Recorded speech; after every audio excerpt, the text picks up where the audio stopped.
அவருக்கு ஒரு சான்ஸ் கொடுத்துருக்கலாம், ஒரு சான்ஸ் கொடுத்து பார்த்துருக்கலாம். அது உட்கார வைக்காம பண்ணிட்டாங்க.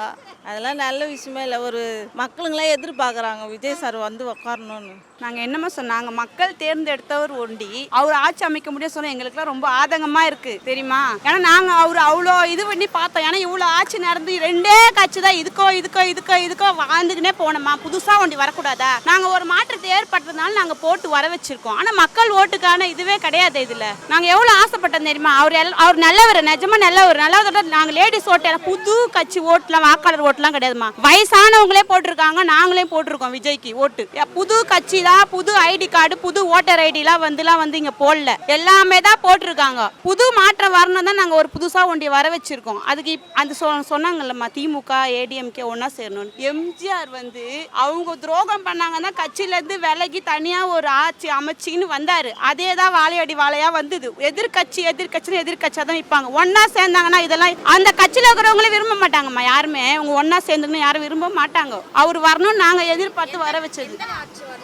நான் டிவிக்கே தாம்மா வரணும்.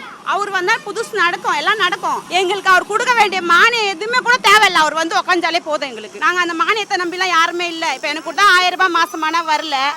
நான் வருது, எனக்கு கேஸும் வேணாம், ஒன்றும் வேணாம். நாங்கள் கொடுக்குற கேஸே காசு எப்படி வாங்குறோமோ நாங்கள் அப்படியே வாங்கிக்குவோம். எங்களுக்கு எந்த மானியமே வேணாம். அவர் வந்து உட்காந்தாலே எங்களுக்கு போதும். போராடுறது கஷ்டம்தாம்மா. போராடியும் அவர் உட்கார முடியாத வாதாடுறாருல. நான் அவர் உட்காரணும், அவரும் செய்யணும். ஒருத்தரே ஆள்றது இல்லை. அவரும் என்ன செய்யறாரோ செய்யட்டும். அவரும் கொஞ்சம் நாளைக்கு ஆளட்டும். நல்லபடியாக அவரு எங்கள் புள்ள தான். அவருக்கு நாங்கள் நேசிக்கிறோம் அவரை. விஜய் ஆட்சி அமைக்க முடியாமல் பண்ணிட்டு இருக்காங்கன்னு நினைக்கிறேன். இது சாதாரணமாக இருக்கிற மாதிரி தெரியல. அவர் 108 வந்திருக்காங்க. இது ஆட்சி அமைக்கிறதுக்கு தேவையான ஒரு விஷயம் தானே. இதை போயிட்டு தேவையில்லாமல் பிரச்சனை பண்ணிக்கிட்டு பாவம் அவர் எவ்வளோதான் இன்னும் சமாளிப்பார். அவரை பார்த்தாலே பாவமாக இருக்குது. ஏன்டா அவர் மக்களுக்கு நல்லது பண்ண வந்தாருன்னு தான் இருக்குது. அவர் பாட்டு அவர் வேலையை பார்த்துட்டு போயிருக்கலாம் இல்லையா. எனக்கு என்னமோ அப்படி தான் தோணுது. பாவம் அவருக்கு எங்களுக்காக வந்து மக்களுக்காக வந்து அவர் ஆட்சி ஆளவே விட மாட்டாங்க.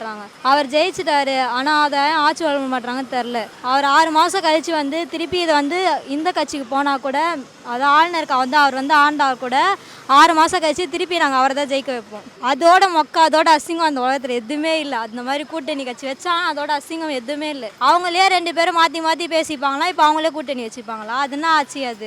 அதுக்கு எதுக்கு மக்கள் அவங்க ஓட்டு போடணும்.